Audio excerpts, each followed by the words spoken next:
세상은 변하고 있습니다. 코로나19가 그 변화의 속도를 채찍해 가고 있습니다. 유일하게 변하지 않는 것은 변하지 않는다는 말밖에 없다고 했습니다.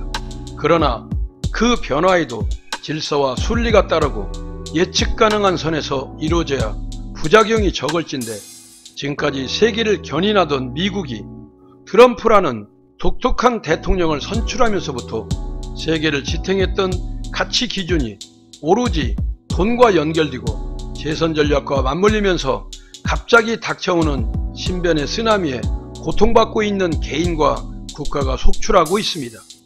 아메리칸 드림은커녕 아메리칸 고통으로 이어질 비자 발급 행정명령 서명이 미칠 파장을 오늘의 주제로 진단해 보겠습니다.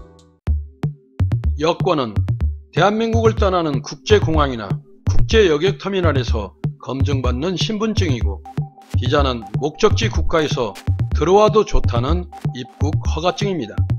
미국의 비자 종류는 20여 개에 이르고 있습니다. 우리에게 익숙한 가장 보편적인 것은 관광이나 의학적 치료 목적인 B1, B2 비자가 있고, F1의 학생비자 정도는 쉽게 접해본 비자인데, 연방노동청의 허가를 받아 발급되는 H1B와 한시적 농업, 노동, 일자리를 구하는 노동자 비자인 H2A, 미국 회사 지분의 50% 이상이 한국인의 소유인 경우 발급되는 L1 비자에 대해서는 생소하리라 사료됩니다.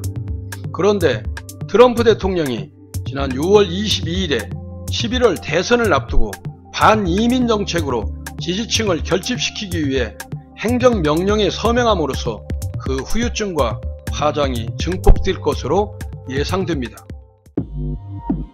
신규 취업비자 발급 제한 대상은 실리콘밸리와 고숙련 기술직 노동자가 주축인 H1B 비자, 단기적 미숙련 노동자들이 주로 받는 H2B 비자, 외국기업 주재원들을 위한 L1 비자 등입니다.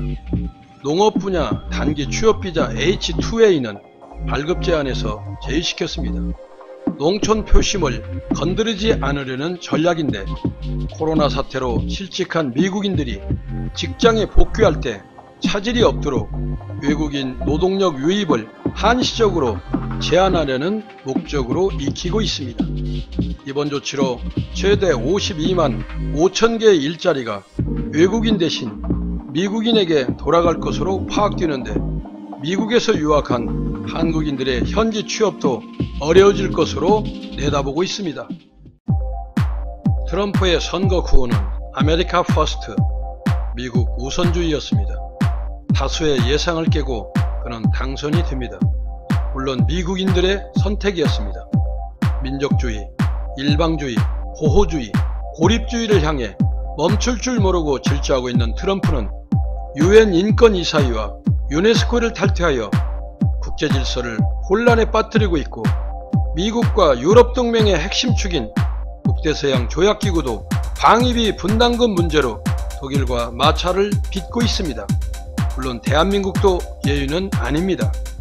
정치, 경제, 금융, 사회, 교육, 국방 등에서 월등한 위치로 세계를 보듬고 견인했던 미국의 노블레스 오블리주의 정신이 모든 가치 기준을 세계 억만장자 순위 715위에 오르고 있는 트럼프의 눈에는 돈으로만 평가되고 있으니, 돈보다 몇백 배 소중하고 존엄한 동맹의 가치가 삐걱거리고 있어 그 어느 때보다 11월 3일에 치러지는 미국 대선에 세계인들의 관심이 집중될 것이라 코스모스 메아리가 메아리쳐 봅니다.